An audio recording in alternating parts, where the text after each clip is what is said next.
Eu estou aqui hoje para falar sobre esse trabalho, esse estudo em relação à Varig, que foi a maior companhia aérea brasileira de todos os tempos. Como vocês vão ver, em determinado momento da história, a Varig tinha 100% do mercado internacional, só ela voava para o exterior, e 70% do mercado nacional. Ela voava, naquela época, para mais cidades do que todas as companhias aéreas que a gente tem hoje. Essas companhias aéreas voam hoje, na atualidade, para cerca de 100 destinos, um pouco mais. A Varig já chegou a atender 300 destinos no Brasil. Então ela, mesmo não existindo mais, embora exista uma marca lá na Gol, mas a Varig mesmo deixou de existir em 2006, ela foi sem dúvida uma grande companhia aérea brasileira, e o objetivo desse trabalho é mostrar para vocês, profissionais de administração, um pouco dessa história, porque essa história é muito rica para pessoas que estão aprendendo administração de empresas, né? Vocês vão ver que em muitos momentos, por melhor que você faça as coisas, você vai encontrar uma pedra no caminho que independe de você, da sua vontade, do seu desejo, e essa pedra no caminho pode simplesmente inviabilizar a sua empresa, né? Vamos começar falando um pouquinho e rápido da origem da Varig, né? Vocês vão ver, essa empresa ela foi fundada em 1927 por um alemão, o Otto Meyer, que veio ao Brasil da Alemanha, de Hannover, fugindo dos rescaldos lá da Primeira Guerra Mundial, né? Ele deixou a Alemanha, veio para o Brasil, achou que era um país interessante e resolveu criar aqui uma companhia aérea. No Rio Grande do Sul, em Porto Alegre, ele reuniu 550 investidores, pediu dinheiro a esses investidores para criar uma companhia aérea. Olha que coisa maravilhosa, né? Um estrangeiro chega aqui e diz: nossa, não tem companhia aérea. Ele reúne 550 investidores e cria essa companhia. Era um cara visionário, né? Ele tinha uma visão de mercado e de potencial, e ele só criou a maior companhia aérea do Brasil, né? Bom, esse foi o primeiro avião da Varig. Como vocês veem, ele era um hidroavião. Para você entrar nele, ou você enfiava o pé na água, ou você pegava um barquinho e ia até o avião. E esse avião fazia as conexões aí com os destinos, e vocês vão ver, ele ia até para lugares bem longe, como de Porto Alegre, Rio de Janeiro, Natal, enfim, tinha... Eu fico imaginando as pessoas entrando numa coisa dessas, né? Eu tenho certeza que teria muita gente hoje que não correria o risco. Esse avião pertencia a uma fabricante de aviões chamada Condor Syndicate, alemã. Ele arrendou esse avião da empresa e era o único avião da Varig em operação quando ela foi fundada. A Varig, ela sempre enfrentou crises, sempre. A crise faz parte da história dela, então as crises faziam parte do DNA da companhia, né? 6 meses depois que ela foi criada, ela faliu, né? Não tinha como pagar o custo do avião, não tinha passageiros suficientes, ela foi à falência. Mas o Otto Meyer não desistiu. Ele conversou com a fabricante de aviões e disse para eles: olha, que tal vocês serem sócios da Varig? Aí a Condor Syndicate passou a ter 21% da Varig em troca de manter o avião funcionando, né? Além disso, o Otto Meyer foi ao governo do Rio Grande do Sul e disse: olha, vocês não querem uma empresa de aviação gaúcha? Se vocês querem, vocês precisam me isentar de impostos. E ele conseguiu 15 anos de isenção de impostos para tocar a empresa. Isso literalmente salvou a Varig no início. Se ele não tivesse conseguido isso, a empresa teria fechado. Esse é um folder da época do Serviço Aéreo Condor. Eu não sei se dá para vocês verem, mas ali em cima mostra voos de Natal a Santiago do Chile, passando pela Bahia, Porto Alegre, Montevidéu, enfim, eles tinham linhas, já naquela época, consideráveis. É claro que quando você olha o aviãozinho, não cabia mais do que 5 ou 10 passageiros ali, né? A empresa não tinha lá muita escala, né? Mas ela começou dessa forma e foi se consolidando. Então, até 1941, ela foi superando essas crises, agregando aviões, agregando destinos, e ela foi vencendo os obstáculos. Só que em 1941 apareceu um grande obstáculo pela frente. Vocês devem lembrar, nessa época o mundo estava no meio da Segunda Grande Guerra Mundial. Até 1941, o Brasil não tinha tomado partido. O Getúlio Vargas não tinha decidido se ele ficava neutro, apoiava os aliados ou apoiava os alemães, italianos e japoneses, né? Ele estava lá buscando manter uma certa neutralidade. E os americanos, através de oferta de alguns benefícios, convenceram o Getúlio Vargas de que ele devia tomar o lado dos aliados. Então, em 1942, o Brasil declara guerra aos alemães, aos italianos e aos japoneses, que eram chamados do eixo, né? E quando Getúlio Vargas declara guerra aos alemães, o governo brasileiro começa a encampar, a desapropriar empresas alemãs, italianas e japonesas do Brasil. Qualquer empresa alemã foi tomada dos seus donos pelo governo brasileiro. Então existia contra a Varig uma ameaça de encampação, porque ela tinha sido fundada por um alemão, o Otto Maier. Embora tivesse lá 550 sócios gaúchos, havia um risco enorme dessa empresa ser considerada alemã e, portanto, ela seria tomada dos donos, né? Esse era um grande obstáculo, né? E o Otto Maier, que era um cara valente e determinado, ele estava disposto a não permitir que isso acontecesse. Então ele toma uma decisão raríssima, que a gente raramente vai ver em administração no Brasil, né? Que decisão que ele tomou?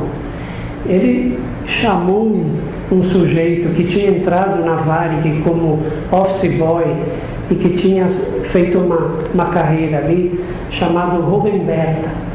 Ele chamou o Rubem Berta e disse: eu vou transferir o comando da Varig para você. O Rubem Berta era brasileiro. Eu vou transferir para você e você vai se encarregar de criar uma fundação que vai passar a ser dona da Varig, né? Essa fundação se chamou Fundação dos Funcionários da Varig, e na época a Varig já tinha mais de 2.000 empregados, né? E essa fundação vai ser a dona da Varig. O Otto Maier renunciou à presidência da Varig, transferiu o comando para o Rubem Berta, e o Rubem Berta criou, em 1942, a Fundação dos Funcionários da Varig, permitindo assim que a Varig escapasse da encampação do governo federal. Detalhe interessante, o Otto Maier, ele foi se abrigar no Conselho Fiscal da Varig, ele passou a ser do Conselho Fiscal. Nessa posição ele conseguia saber tudo o que estava acontecendo na empresa, administrar as contas, pagamentos, recebimentos. Então ele estava lá, ele estava presente, mas ele estava quase invisível. Por ser alemão, se ele estivesse muito presente, havia o risco de encampação da empresa. O Otto Maier, ele consegue uma transição impecável, né? Uma coisa de administração genial, porque tudo que ele pensou se concretizou, né? Nasceu a Fundação dos Funcionários da Varig e a empresa avançou para o futuro sem grandes problemas, né? Como eu falei, o Otto Maier passa a integrar o Conselho Fiscal e ele está lá presente, né? A empresa, ela começa a fazer alianças bem poderosas, e vocês vão ver que são essas alianças que alavancam a empresa para o futuro, né? O Rubem Berta chegou a ser tão importante, mas tão importante, que ele virou capa da revista do Globo em 1961. Rubem Berta na cabeceira da pista, a revista relatou, né?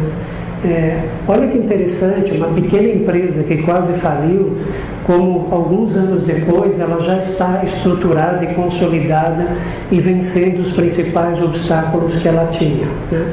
Nesse momento, em 1961, anos 60, a Varig tinha uma grande concorrente. Essa concorrente se chamava Panair. A Panair era a grande companhia aérea brasileira da época. Tinha voos nacionais, internacionais e um padrão de qualidade exemplar, né? A origem da Panair é a Panam, a Pan American, uma empresa que faliu nos anos 80. Mas, pouco depois do início, os sócios brasileiros já tomavam conta, já tinham assumido a empresa no Brasil. Então, ao contrário do que se imagina, a Panair não era norte-americana, era brasileira. Um dos sócios da Panair, o Mário Wallace Simonsen, era dono também da TV Excelsior, que era a maior rede de televisão que existia no Brasil na época. Em 1960, 61, 62, a Rede Globo era nada, era muito pequena, ela existia, mas era incipiente, né? Então essa era a grande concorrente da Varig, sendo que a Varig era ainda uma empresa regional, muito pequena, mais localizada no sul do Brasil, né? Mas havia aí sim uma disputa de mercado, né, entre a Varig, uma empresa de voos regionais. Imaginem hoje assim uma Azul, né, uma empresa ainda pequena, crescendo, né? E a Panair, né, a grande empresa aérea do Brasil, que voava para o exterior, Frankfurt, Lisboa, enfim, vários destinos internacionais, né? Aí vocês vão começar a ver algumas características do mercado brasileiro, né?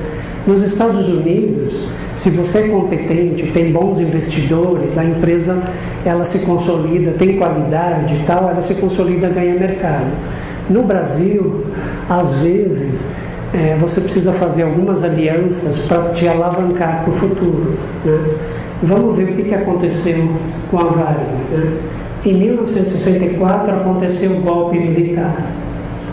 Vocês lembram que eu falei para vocês que um dos sócios da Panair era dono da TV Excelsior, né? A gente vai ver o que isso significa. Esse sujeito aí, o Mário Wallace Simonsen, ele era sócio acionista da Panair, mas ele era dono da TV Excelsior. E a TV Excelsior, no golpe militar, ela se posicionou contra os militares. Várias programações que a TV Excelsior fez, ela criticou o golpe, disse que era uma coisa contra a democracia, que os militares tinham que devolver o poder aos civis, enfim, a TV Excelsior peitou os militares, né? E isso custou muito caro para a TV Excelsior e para a Panair. Nessa época, a Panair é destruída e a TV Excelsior também. A TV Globo ela surge no rastro da Revolução Militar, apoiando o golpe militar e conquistando o mercado que a Excelsior deixou para trás. Com a Varig e a Panair aconteceu exatamente a mesma coisa, né? Por ter esse sócio, né, a Panair pagou um preço muito caro, né? Os militares, em 1965, eles fecham a Panair. Eles pegam tudo que era da Panair e entregam para a Varig, né? Lembra que eu falei que a empresa fazia alianças poderosas? O Rubem Berta era um sujeito muito esperto. Como gaúcho, ele tinha muitos amigos generais, né? E ele conseguiu qualificar a Varig e ocupar esse espaço, né? Vocês vão dizer, nossa, isso não é ético. Realmente não é. Mas ele articulou essa transição para, na hora H, estar numa posição que pudesse catapultar a empresa para o futuro, né? Então, os militares entregam a Panair para a Varig, eles fecham a Panair, eles entregam as linhas. Para vocês terem ideia, no dia em que isso aconteceu, um voo da Panair estava saindo do Rio de Janeiro para Lisboa.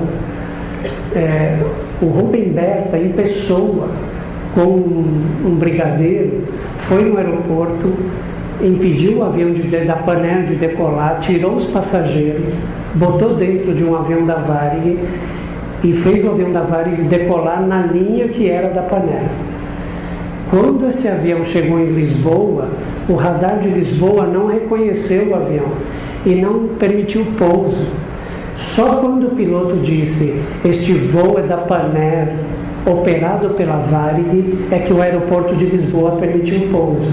Ou seja, os passageiros correram risco por causa daquela decisão do Rubem Berta de trocar os aviões, né?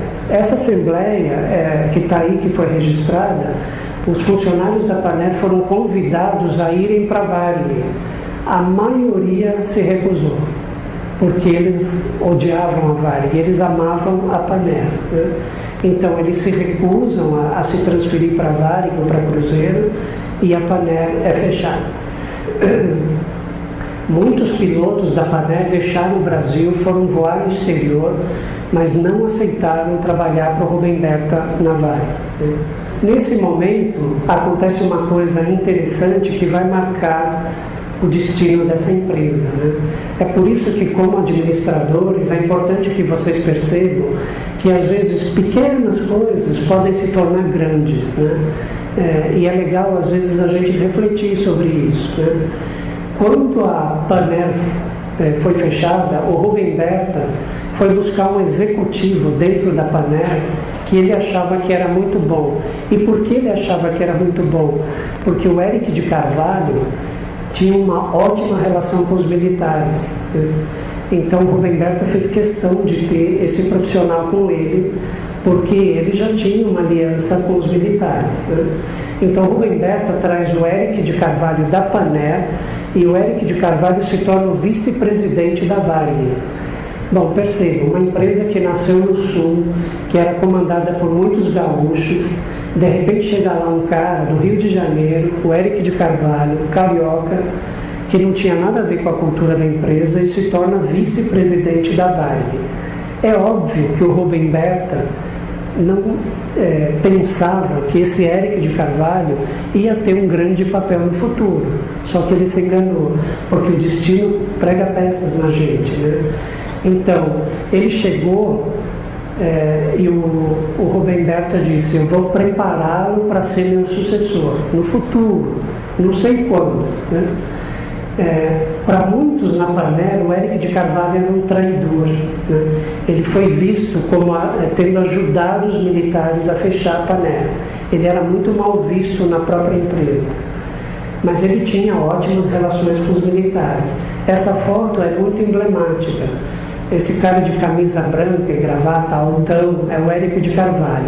Ele está do lado de um brigadeiro. Atrás dele, lá no círculo azul, está um cara chamado Comandante Bordini. O Bordini representava os puros de origem, os gaúchos, né? E o Bordini odiava o Éric de Carvalho. Ele lutou muito contra o Éric de Carvalho durante todo o tempo que o Éric de Carvalho esteve na empresa, né? Bom, é aqui que eu digo para vocês que o imponderável às vezes acontece, e acontece da pior forma possível. Um ano depois da encampação da Pan Air, morrem os dois líderes da Varig, com uma diferença de 6 meses de um para o outro. O Rubem Berta, 6 meses depois, o Otto Maier. O Rubem Berta, ele começou a passar mal na mesa de trabalho. Estava indisposto, estava sentindo uma dor no peito. Alguns colegas disseram para ele: por que você não vai ao médico? Ele falou: não é nada, né? Era um ataque cardíaco fulminante que ele teve na mesa de trabalho, e quando foi socorrido já era tarde demais. Isso foi uma comoção na Varig, né? Porque o grande líder da empresa tinha ido embora. Mas piorou. 6 meses depois foi o Otto Maier, que não era velho, que estava lá no Conselho Fiscal, que era uma pessoa importante para a empresa. Os dois desapareceram em 6 meses. E é isso que eu digo para vocês. Às vezes a gente planeja o futuro e acha que a gente vai estar presente nesse plano, mas é possível que a gente não esteja. E o Rubem Berta não pensou nessa possibilidade, né? Bom, só para mostrar para vocês como esse cidadão era importante, a morte dele foi divulgada no Jornal do Brasil, que era o maior jornal do Brasil na época, em manchete de página e de primeira página. Rubem Berta morreu trabalhando em seu gabinete na Varig. Um detalhe, a Varig tinha um faturamento que era maior do que muitos estados do Brasil. Um cargo na Varig era quase que como se fosse um governador, em termos de poderio econômico, né?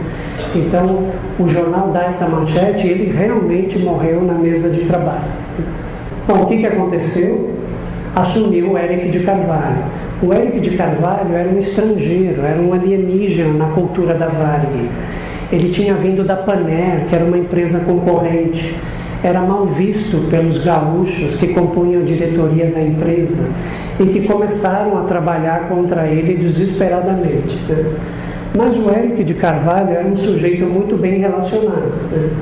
Se você pega os jornaizinhos internos da Varig da época, você vai ver que ele elogiava os generais, fazia matérias elogiando, falava da revolução que tinha libertado o Brasil, enfim.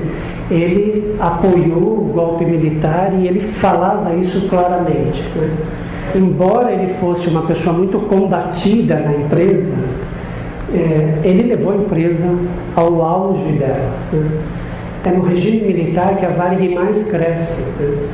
Ele comandou a empresa entre 1966 e 1979. Pela pressão dos gaúchos, o comandante Bordini, ele teve que dividir as operações nacional e internacional. Se dependesse dele, ele manteria tudo isso uma coisa só. Mas ele foi pressionado a dividir para dar poderes para pessoas que tramavam contra ele dentro da empresa, né?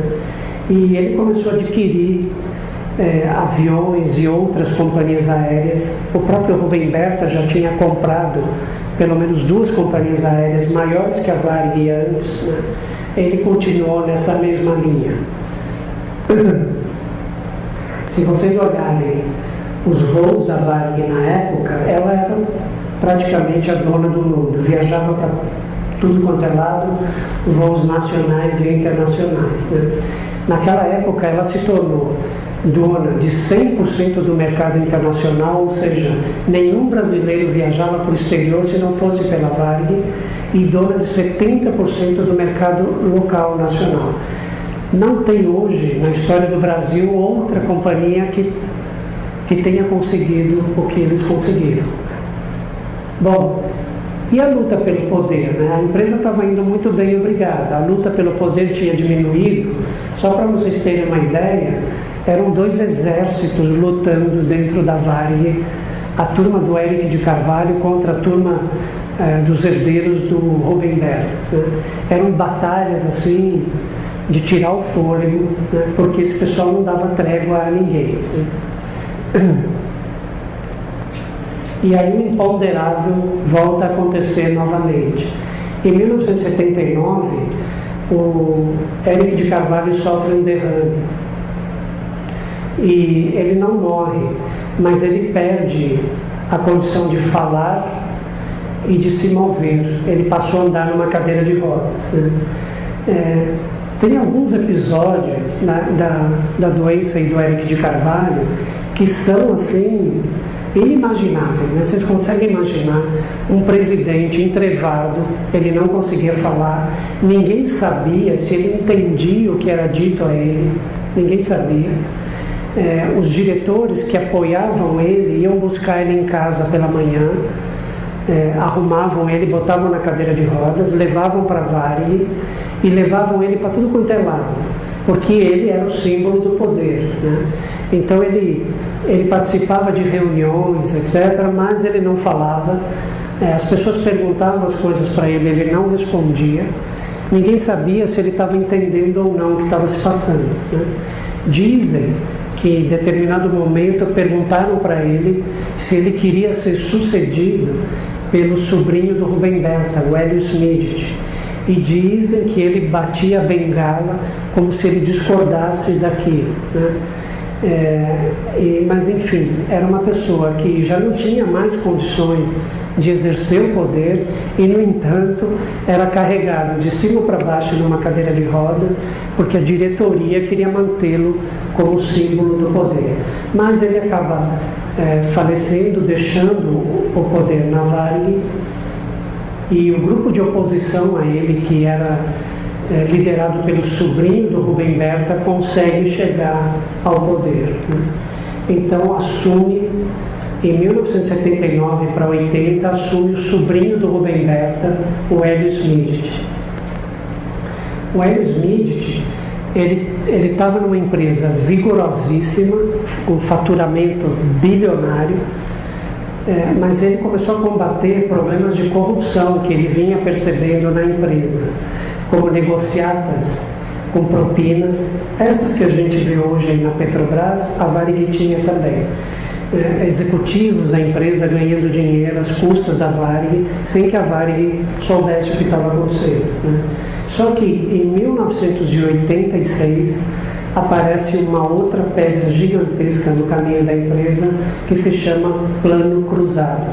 O plano, vocês são muito novos, talvez nem lembrem disso, mas foi um plano criado pelo governo Sarney para tentar combater a inflação, né? Na época que o Hélio Schmidt assumiu a empresa, só para vocês terem uma ideia, uma passagem para Miami custava $5.000, né? Não era qualquer um que podia viajar, e $5.000 naquela época era muito mais do que hoje, né? Então vocês imaginam a quantidade de dinheiro que girava dentro dessa empresa. Bom, vou falar um pouquinho desse plano cruzado, né? Não sei se vocês leram ou se informaram sobre ele, mas foi uma tentativa de congelamento de preço. O governo disse, olha, os preços praticados no dia 27 de fevereiro de 86 estão congelados, não podem mais ser aumentados, né? Com isso, o Sarney achava que ele ia controlar a inflação. Como eu falo, tem muita coisa no Brasil que quanto mais imbecil for, mais popular é. O Plano Cruzado teve muito apoio popular, mas era uma coisa muito burra. Por quê? Quando você congela o preço, você mantém aquele preço artificialmente congelado. Se as empresas tiverem problemas para chegar naquele preço, o que vai acontecer com o produto? Vai desaparecer. A empresa vai deixar de produzir. E isso aconteceu muito. Mas a Varig tinha um problema dramático em relação a isso. Ela não tinha um produto, ela tinha um serviço. Então o avião, ela não podia dizer, olha, esse avião tinha 200 lugares, agora só vai ter 50. O avião tinha 200 lugares, né? Ela não tinha como esconder produto, né? Naquela época, até eu mostrei ali, as pessoas usavam bottoms. Eu sou fiscal do Sarney. Os jornais publicavam tabelas de preço, e se o supermercado tivesse um preço fora daquilo, o tal do fiscal do Sarney chamava a polícia e o supermercado era multado, né? A gente já viveu isso algumas vezes e sempre deu errado. E qualquer país que faça isso vai dar errado sempre, né? Mas era uma coisa popular, né? O Plano Cruzado afetou a Varig drasticamente porque a Varig tinha custos em dólar. Imagine uma empresa que viaja para o exterior, ela abastece aviões fora do Brasil, ela paga esse combustível em quê? Em dólar. Ela hospeda tripulações em hotéis no exterior, ela paga isso em dólar. Ela aluga aviões e paga isso em dólar. Aí os caras congelaram o preço da tarifa dela aqui no Brasil, mas o dólar continuava flutuando livremente, né? Então isso foi levando a empresa a acumular prejuízos, né? A gente vai ver o tamanho desse prejuízo, né? Aqui um exemplo, aquela prateleira é daquela época mesmo, vazia. As empresas que não conseguiam entregar o produto naquele preço, elas simplesmente paravam de fazer, só que com a Varig, como é serviço, não dava para fazer isso. A Varig perdeu, nesse período, 900 milhões de dólares, porque ela tinha que manter operações que não tinham retorno financeiro para compensar os gastos que ela tinha. ela perdia dinheiro em toda viagem ao exterior. Qualquer avião que voasse para o exterior, ela perdia dinheiro. A empresa decidiu entrar com um processo contra o governo somente em 1994, né? Embora isso tenha acontecido lá em 1985. Mas olha o tamanho das perdas que ela foi acumulando ao longo desse período, e a gente vai ver como é que essa história termina, né? Bom, não bastasse o plano cruzado, depois o que aconteceu? Né? Vieram o plano Collor, o plano Bresser, plano Verão, etc, etc, etc. Vocês devem ter ouvido falar, o Collor confiscou o que as pessoas tinham no banco, né? Mas ele fez mais que isso, né? Uma coisa que ele fez atingiu a Varig frontalmente, e a gente vai ver o que é. Ele desregulou o mercado aéreo. Naquela época, o mercado era para as empresas aéreas brasileiras. Então, por exemplo, só a Varig voava para o exterior, e qualquer outra que quisesse. Mas na época, ninguém queria bancar os gastos que eram voar para o exterior. O Collor abriu esse mercado e ele permitiu que companhias aéreas estrangeiras operassem aqui. Aí vocês vão dizer, poxa, legal isso, né? Beneficia o consumidor. Eu concordo. O problema é como você faz esse tipo de coisa, né? Que a gente vai ver que não foi muito bem cuidado, né? O Collor fez o confisco também, e depois a gente viu, ele saiu pela porta dos fundos por corrupção, mas ele está aí ainda hoje. Eu queria mostrar para vocês rapidamente um vídeo da ministra da Economia do Collor, na época, explicando como é que funcionava a questão do confisco, porque vocês são novos, vocês não viveram isso, vocês não sabem o que é esse drama, né? Eu vou passar rapidinho. Ela chama Zélia Cardoso de Mello. Eu chamo ela de comediante porque ela casou depois com Chico Anísio e foi morar nos Estados Unidos, né? Mas eu vou passar rapidinho para vocês terem ideia do pesadelo que foi isso. A ministra Zélia Cardoso de Mello explica como as novas medidas econômicas vão mexer com a situação dos comerciantes que receberam cheques encruzados para sacar na segunda-feira. Eles receberam esses depósitos encruzados, esses cheques, eles vão colocar esses cheques na conta, e isso daí vai entrar dentro dos limites, e dentro dos limites eles vão poder, fazer suas transações. Agora, a partir da semana que vem, outras pessoas irão aos restaurantes e pagarão em cruzeiros, né? Por exemplo, nós iremos jantar no Se tiver cruzeiro, né, ministra? Hã? Se tiver cruzeiro para jantar fora. Mas haverá cruzeiros, né? Porque, por exemplo, se eu retirar 50 mil cruzeiros da minha conta, eu posso ir no restaurante e pagar 500 cruzeiros ou 1000 cruzeiros, enfim.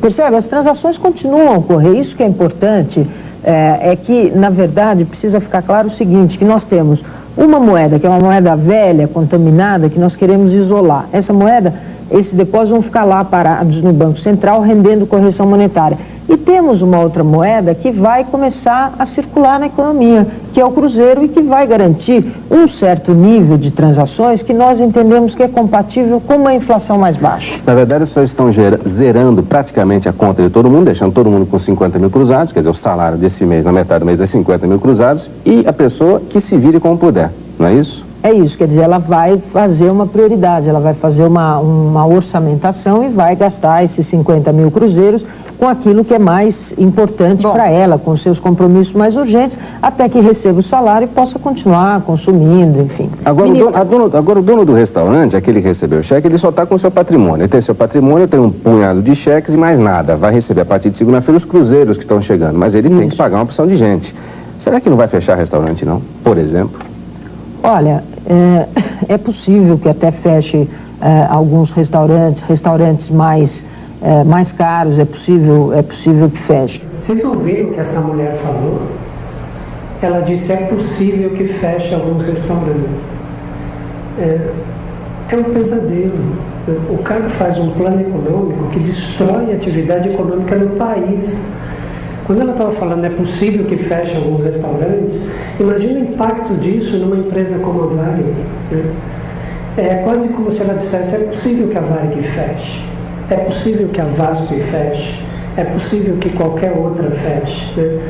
É isso que eu falo para vocês, administradores, porque existe um monstro, né, em cada esquina da nossa economia, e esse monstro chama governo federal. Às vezes eles fazem coisas que te colocam diante de uma realidade praticamente insuperável, e tem a disfarçatez, a cara de pau de chegar na televisão e falar: é possível que feche.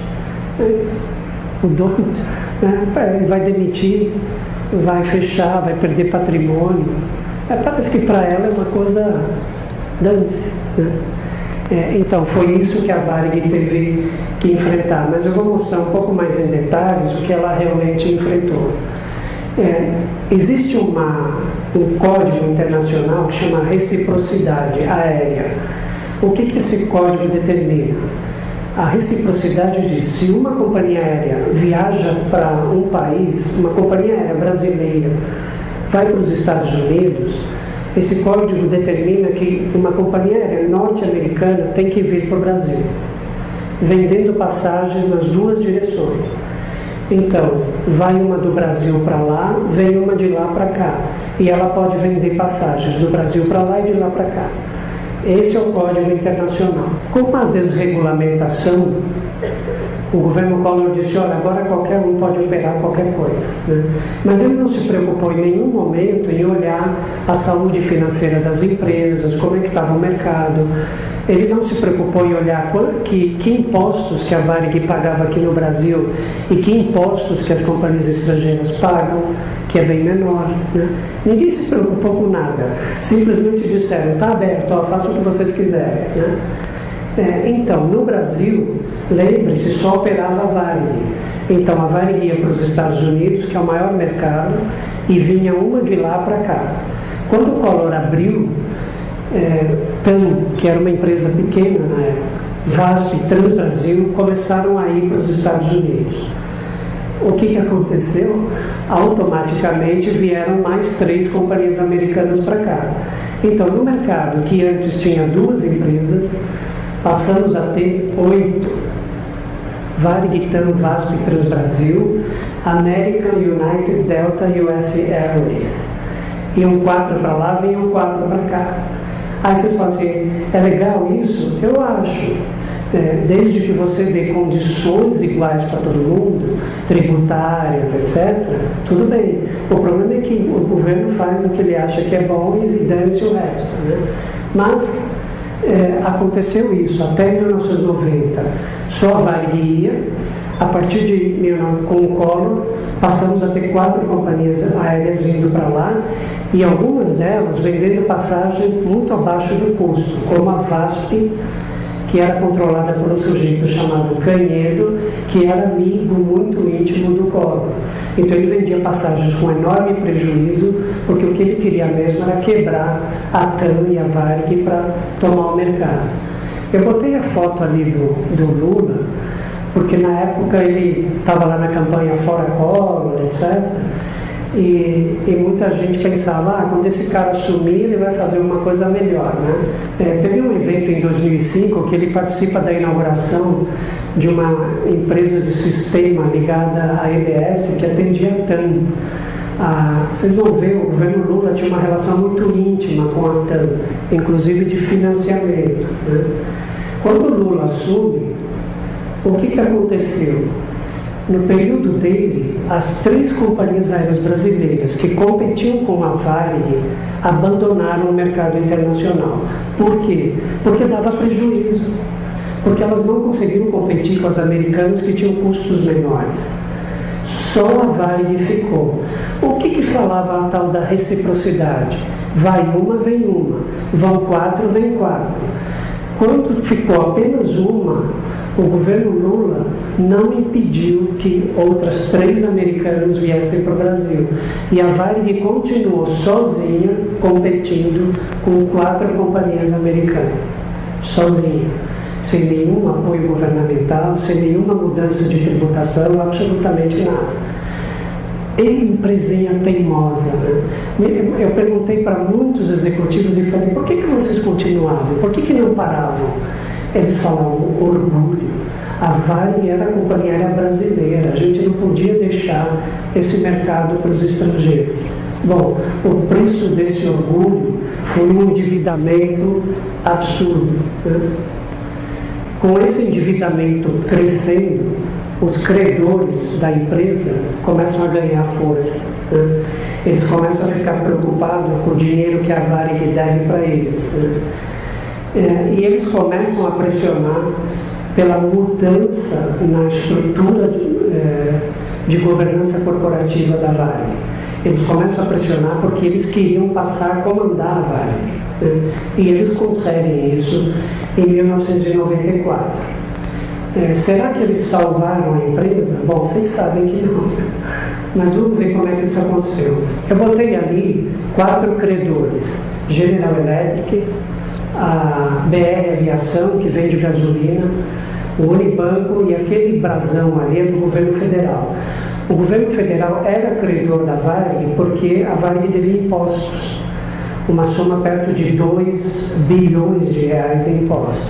Eu vou mostrar um pouco essa estrutura de governança corporativa para vocês entenderem como é que foi essa mudança, né? Antes de 94, o poder na Varig, a estrutura de comando era essa.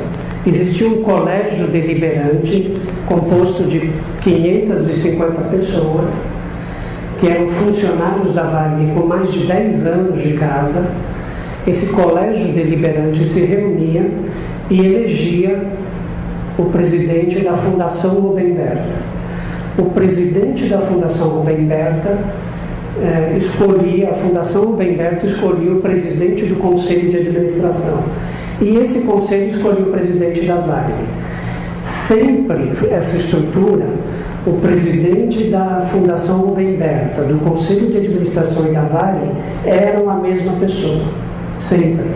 Eles diziam que essa pessoa tinha a tríplice coroa. Era uma pessoa só que presidia essas 3 coisas.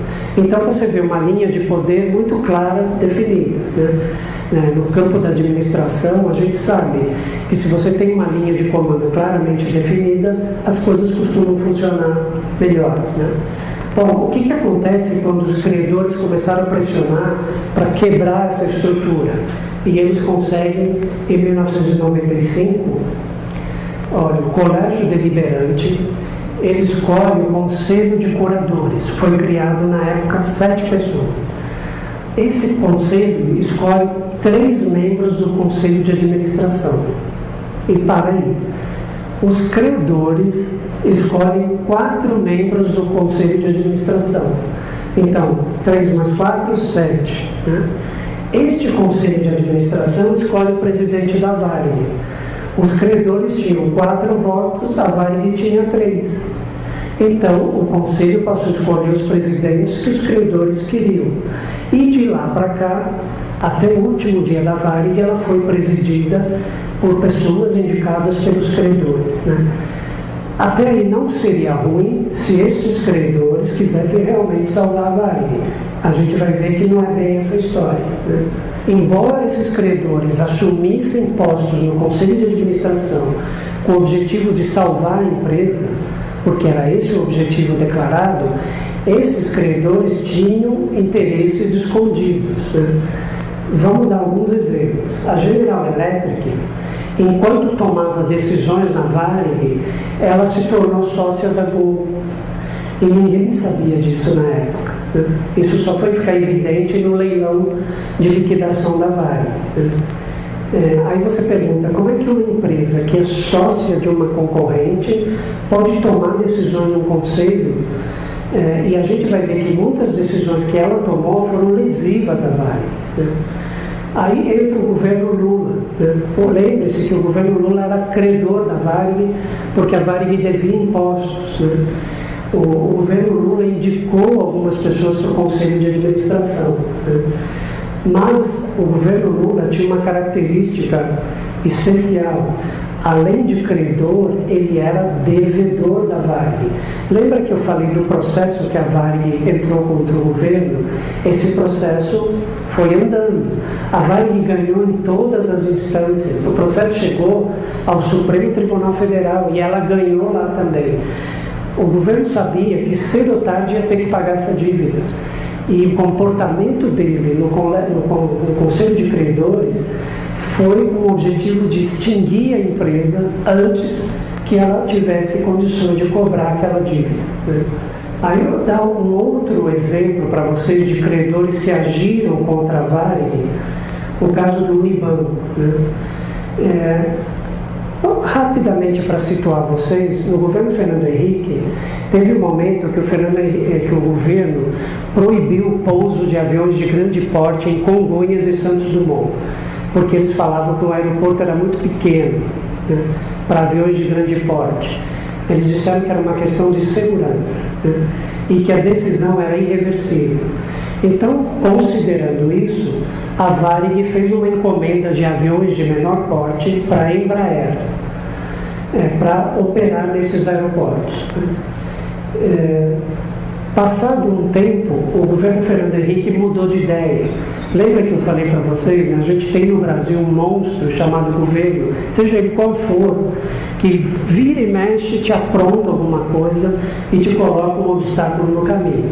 Bom, eles decidiram proibir e depois liberaram. Aí um diretor da Varig disse assim, bom, se eu posso voltar a pousar aviões de grande porte em Santos Dumont e Congonhas, que são os dois principais aeroportos do Brasil, eu não preciso dos aviões da Embraer. Então, numa reunião, ele disse, vamos cancelar o pedido. Os aviões não tinham começado a ser produzidos. O cancelamento do pedido era inócuo, né? Mas na época o Osiris Silva era presidente da Varig, indicado pelo Unibanco, né? E o Osiris Silva foi contra a devolução dos aviões. Ele falou na época que isso era sinal de falta de planejamento e ele foi contra. E o diretor que propôs a devolução, o cancelamento do pedido, perguntou para ele por quê. E o Osiris Silva disse que a devolução dos aviões prejudicaria a imagem da Embraer. Aí ficou um grande silêncio na sala de diretoria, mas o diretor perguntou assim mesmo, escuta, você é presidente da Varig ou da Embraer? E ele disse, o assunto está encerrado. Eu não sei se vocês lembram, o Osiris Silva foi fundador da Embraer, então ele tinha laços afetivos com a empresa. Mas percebam que a decisão dele não tem nada de afetivo. Na época, o Unibanco estava distribuindo ações da Embraer. E se ele permitisse o cancelamento do pedido, isso ia afetar a imagem da Embraer e a venda de ações podia ser prejudicada. Então percebam como um credor dentro da Varig toma decisões contra a Varig em benefício de outros negócios, né? Isso só acontece aqui impunemente. Se isso acontece nos Estados Unidos, vai todo mundo em cana, mas aqui não, né? Enfim, a gente viu vários exemplos, né? Mas eu quero avançar um pouquinho mais no papel do governo Lula nos últimos dias dessa extraordinária companhia, né? De 94 até 2006, quando os credores assumem a empresa, eles não fizeram nada pela Varig. A Varig só perdeu o mercado, perdeu gente, perdeu aviões, perdeu tudo, né? Os credores nunca ajudaram a recuperar a empresa, né? A ponto dos trabalhadores perderem 5, 6 meses de salário e todo o fundo de pensão que eles tinham para aposentadoria, que tinha um valor equivalente a 2 bilhões de reais. 2 bi, não era milhões. Tudo isso foi para o buraco negro, né? Eu avalio, né, que o governo Lula teve um papel muito decisivo na morte da Varig, né? E por quê? Curiosamente, lembra que os militares matam a Paner e entregam para a Varig? Os militares achavam que o Brasil precisava apenas de uma grande companhia aérea, não precisava mais que isso, né? Olha como é interessante, porque o governo do PT tem a mesma visão. Eles queriam uma grande companhia aérea, né?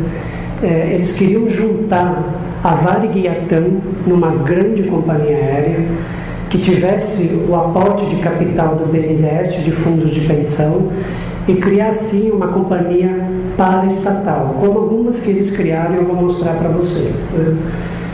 Então, Eles forçaram essa fusão com a TAM, vários deles deram declarações nesse sentido, de que era preciso juntar essas duas empresas, só que a Varig, ela podia admitir qualquer coisa, menos isso, menos a fusão com a TAM.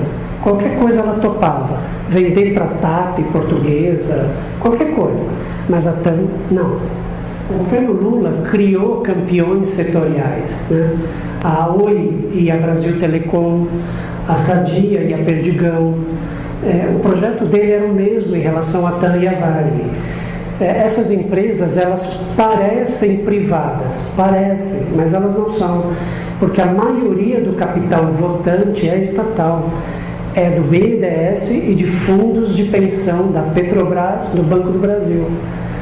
Estas pessoas é que detêm o poder nessas empresas, né? Elas não são mais privadas, a gente chama elas de paraestatais, né? Porque os acionistas determinam quem vai comandar a empresa. Outro exemplo que o professor Renato lembrou é a Vale do Rio Doce, né? Eu não sei se vocês lembram, há pouco tempo atrás o governo conseguiu demitir o presidente da Vale, que é considerado uma empresa privada, mas o investimento estatal nela, a presença estatal é muito grande, né? Então o projeto com a Varig era exatamente esse. O governo Lula, ele tinha um duplo papel em relação à Varig. Ele era credor por um lado, mas ele era devedor por outro. E essas quantias quase que se equivaliam.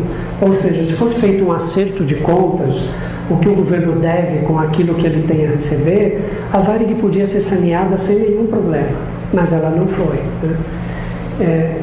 Em 2014, este ano, o Supremo Tribunal Federal Brasileiro deu ganho de causa à Varig numa ação de valor de 7 bilhões de reais, que para compensar aquelas perdas lá atrás de 900 milhões de dólares, né? 7 bilhões de reais.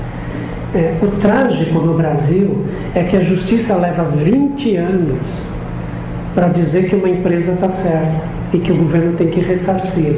20 anos, tarde demais.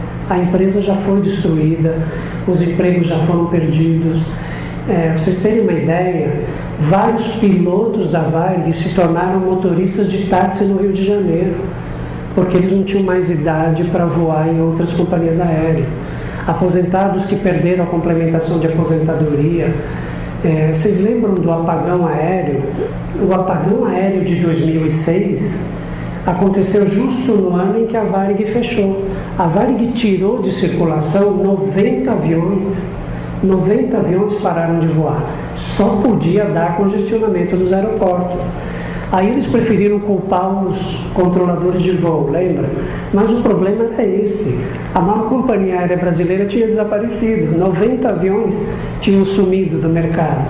Né? Como é que faz para atender a demanda? Né? A outra coisa que eu falo aí é a questão da justiça. Né? Se um administrador de empresas diz assim, vou recorrer à justiça para preservar os direitos da minha empresa, pensa, porque isso pode levar 20 anos. Talvez não seja a melhor solução. Talvez você tenha que pensar numa alternativa, né? Bom, o que eu sinto, né, depois dessa pesquisa, é que o Brasil é um pouco assim um país de espertalhões, né? As empresas são destruídas para atender projeto político, né? A gente viu isso na época dos militares e continua vendo. Na época do Collor, e continua, essa coisa não para, né? Salários, aposentadorias, serviços à população, tudo é destruído em nome de um projeto político. A questão é a gente avaliar até quando a sociedade vai permitir esse tipo de coisa, né? Está começando a chegar a hora da gente dar um basta nisso, né? Eu lembro essa imagem, eu botei ela aí porque quando ela foi publicada no jornal, foi o que me motivou e fez a pergunta, peraí, o que está acontecendo com essa empresa que foi a maior do Brasil? Né? Foi a partir dessa imagem de ver essa comissária chorando numa manifestação no Rio de Janeiro, que eu falei, cara, eu preciso investigar isso, né? Eu não sei se vocês sabem, nos últimos dias da Varig, esse pessoal aí estava 5 meses sem receber salário e eles continuavam trabalhando. Eles levavam de casa papel higiênico, café para o avião, para o passageiro não reclamar, porque eles não admitiam que a Varig fosse criticada, que alguém dissesse, poxa, esse avião não tem papel higiênico. Não, eles levavam de casa deles, sem receber. Eu disse, onde no Brasil a gente tem uma empresa que os empregados amem a esse ponto? Eu acho que a última foi essa, né? Então, esse estudo, né, que eu desenvolvi 41 entrevistas com executivos, investidores, credores, enfim, um monte de gente, por conta de uma associação de aposentados da Varig, eu consegui mandar um e-mail para 1.500 profissionais da empresa e recebi 342 respostas, e coleta de material resultou nesse trabalho, né? E eu achei que era muito importante trazer esse trabalho para a sociedade, para a gente ver como o Brasil destrói valor, né? Quando uma empresa como a Varig é destruída, a gente perde valor. Era uma grande empresa, assim como a Panair, né? A gente perdeu grandes empresas. Aí alguém vai dizer assim, mas a TAM continua aí. A TAM foi literalmente vendida para a LAN Chile. A LAN Chile é hoje a controladora da TAM.